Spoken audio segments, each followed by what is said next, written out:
विविध मागण्यांसाठी मुलांचे निरीक्षण गृह, रिमांड होम कार्यालयातील कर्मचाऱ्यांचे आमरण उपोषण. महिला व बालविकास विभाग अंतर्गत मुलांचे निरीक्षण गृह, रिमांड होम नांदेड या कार्यालयातील 8 कर्मचारी हे विविध मागण्यांसाठी दिनांक 27 फेब्रुवारी 2025 पासून आमरण उपोषण करीत असून आज त्यांच्या आमरण उपोषणाचा पहिला दिवस होता. त्यांच्या प्रमुख मागण्या म्हणजे 7व्या वेतन आयोगानुसार वेतन निश्चिती करून लाभ मिळण्याबाबत, वरिष्ठ वेतन श्रेणी मंजूर करून लाभ मिळण्याबाबत, 7वें वेतन निश्चिती आयोगाच्या थकबाकीची रक्कम तात्काळ मिळण्यात यावी या मागण्यांसाठी मुलांचे निरीक्षण गृह, रिमांड होम नांदेड या कार्यालयातील 8 कर्मचारी आमरण उपोषण करीत असून दिनांक 27 फेब्रुवारी 2025 आमरण उपोषणाचा पहिला दिवस होता. मी सतीश शिवराळे, महिला व बालविकास विभाग अंतर्गत मुलांचे निरीक्षण गृह बालगृह नांदेड या कार्यालयातील 8 कर्मचाऱ्यांना आम्हा 7व्या वेतन आयोगाप्रमाणे वेतन निश्चिती मिळण्याबाबत आम्ही आज 27/2/2025 रोजीपासून जिल्हा महिला बालविकास कार्यालय नांदेड या कार्यालयासमोर आमरण उपोषण साठी बसलो आहोत.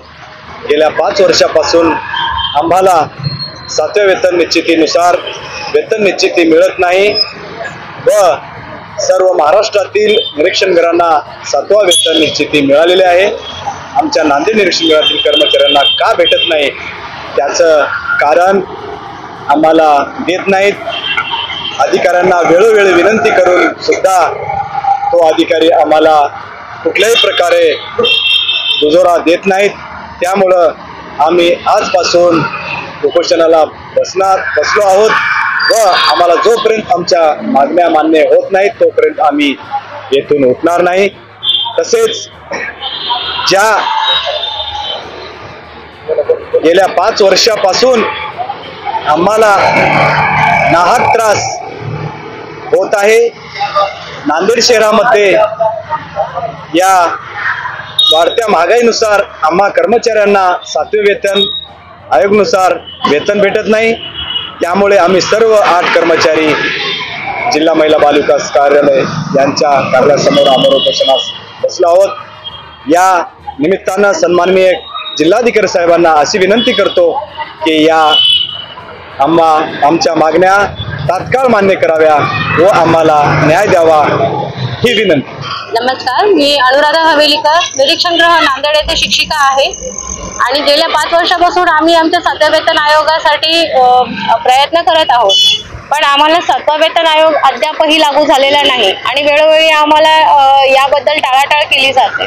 समाजातील जे विधी संघर्षग्रस्त मुलं आहेत, जे मुलं चुकून असेल किंवा कुठल्याही पद्धतीने जे चुकीच्या मार्गाला जातात किंवा कायदा